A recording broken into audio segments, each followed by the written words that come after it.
And one of the great things about human species is that we have this remarkable organ, the brain.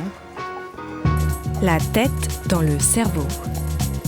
Biologie, cervelle, synapses, neurosciences, physique. The human brain really is the most unique gift of our species. Avec Christophe Rodeau.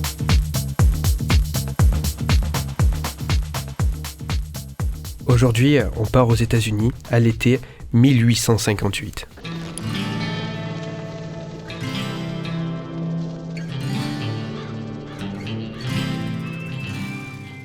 Phineas Gage a 25 ans. Athlétique et intelligent, il est le chef d'équipe dans les travaux de construction de voies ferrées pour la compagnie Westland and Burlington Railroad.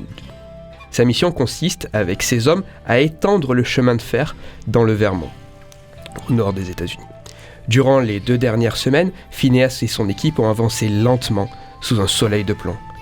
Pour achever la ligne au plus vite, ils évitent de faire des détours à chaque escarpement et ils n'hésitent pas à faire sauter les blocs rocheux pour tracer la ligne la plus droite.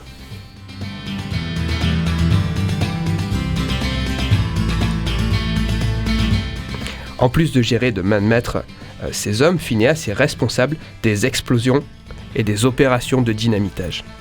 Cette tâche est délicate. Elle nécessite plusieurs étapes avec un ordre très précis. Il faut d'abord creuser un trou dans la roche, puis remplir la cavité à moitié avec de la poudre.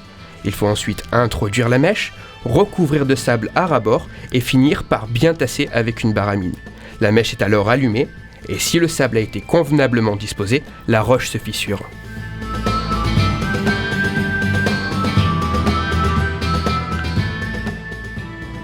Il est 4h30 par un après-midi très chaud. Phineas a versé la poudre et vient d'introduire la mèche dans le trou. Il demande à l'employé qui l'accompagne de recouvrir de sable. Quelqu'un l'appelle derrière lui. Phineas tourne la tête quelques secondes, puis distrait, il introduit la barre à mine dans le trou, alors que le sable n'a pas encore été versé. Le métal contre la paroi rocheuse crée des étincelles et met instantanément le feu à la poudre. Et là, l'explosion brutale fiche toute l'équipe. Mais ce bruit n'est pas ordinaire, il est plus proche d'un sifflement. La roche est toujours intacte et la barre à mine n'est plus dans le trou. Elle a été projetée à une trentaine de mètres de là. Mais avant ça, la barre à mine a traversé la joue gauche de Phineas. Elle lui a traversé la base du crâne, puis le cerveau, avant de ressortir par le dessus de la tête. Aïe aïe aïe aïe aïe. Et donc qu'est-ce qui est arrivé à Phineas là ? Ouais, contrairement à ce qu'on pourrait penser, Phineas va bien. Ah ok, il est cool. Ouais, quelques heures après l'accident, tranquille les gars, ça va. Il parle normalement, il n'a pas de problème de mémoire et il n'a pas trop de mal à se déplacer. Ce qui est encore plus étonnant pour l'époque, c'est que malgré cette énorme blessure à la tête et les conditions sanitaires plutôt douteuses, le dévouement de son médecin va lui permettre de survivre à ces nombreuses affections. Wow. 2 mois après l'accident, Phineas est remis sur pied, tout semble normal. Sa seule séquelle physique semble être la perte de son œil gauche, mais il existe un plus gros problème. Phineas Gage n'est plus Phineas Gage.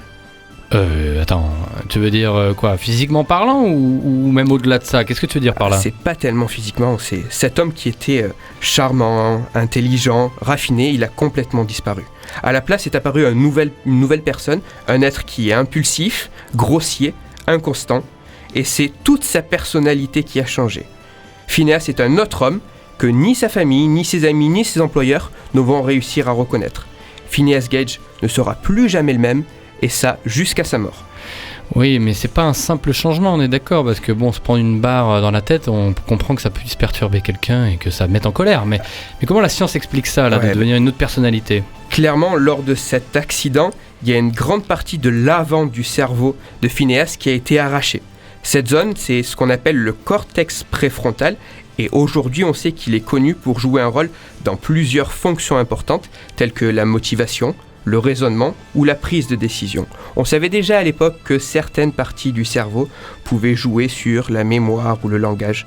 Mais cette histoire, elle est très intéressante car c'est l'une des premières fois où on va montrer que le cerveau est impliqué dans des fonctions beaucoup plus abstraites comme la motivation, la prise de décision, tout ça pouvant servir à l'élaboration de la personnalité.